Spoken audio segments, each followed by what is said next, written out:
శిష్యత్వపు విలువ అన్నీ త్యజించి వెంబడించుట.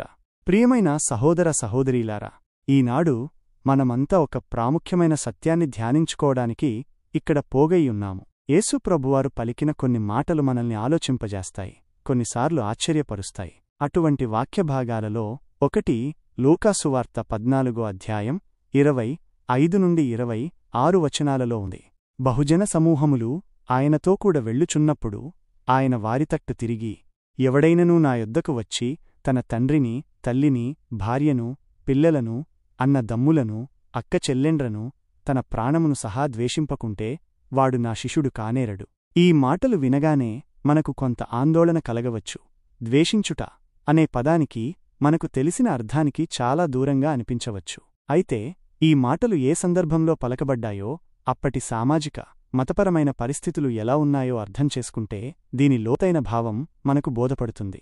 అప్పటి పరిస్థితులు: యేసుప్రభువు పరిచర్య చేస్తున్న సమయంలో ఆయన చుట్టూ లక్షలాది మంది గుంపులు గుంపులుగా తిరిగేవారు. ఆయన అద్భుతాలు చేసేవారు, రోగులను స్వస్థపరిచేవారు, అపారమైన జ్ఞానంతో బోధించేవారు. కాబట్టి ఆయన వెంట వెళ్లేవారిలో చాలామంది కేవలం అద్భుతాలు చూడాలనే ఆశతోనో, తమ శారీరక అవసరాలు తీర్చుకోవాలనే కోరికతోనో, లేక ఏదో కొత్త నాయకుడు వచ్చాడు, ఆయన పరిపాలనలో తమకు లాభం కలుగుతుందనే ఆశతోనో ఉండేవారు. కొందరు రాజకీయ విప్లవాన్ని ఆశించారు. యేసుప్రభువారు తమకిచ్చే భౌతిక ప్రయోజనాల కోసమే ఆయనను వెంబడించారు.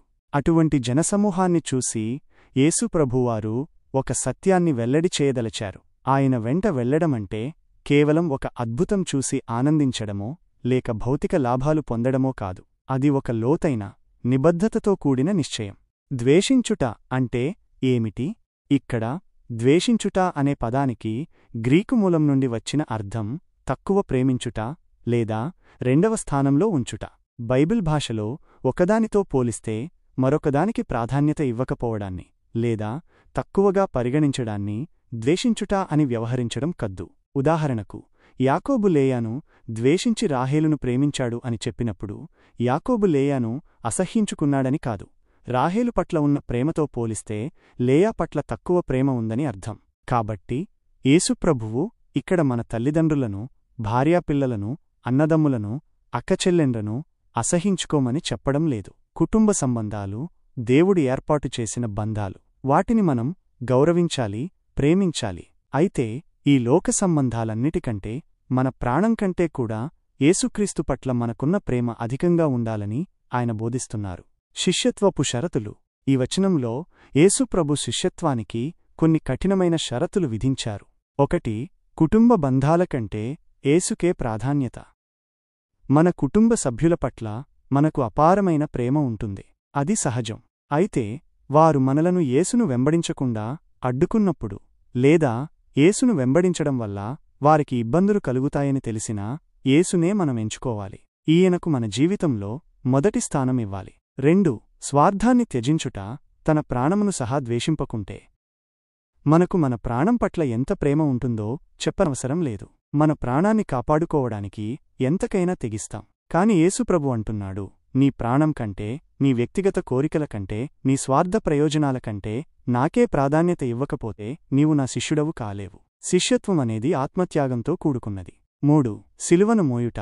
ఈ వచనానికి ముందు తన సిలువను మూసికొని నన్ను వెంబడింపనీయడలవాడు నా శిష్యుడు కానేరడు అని యేసు చెప్పారు. సిలువను మోయుట అంటే శ్రమలను, నిందలను, అవమానాలను యేసుక్రీస్తు నిమిత్తం భరించడానికి సిద్ధంగా ఉండటం. అది మనకు సుఖాన్ని, లాభాన్ని కాదు, కష్టాన్ని, త్యాగాన్ని సూచిస్తుంది.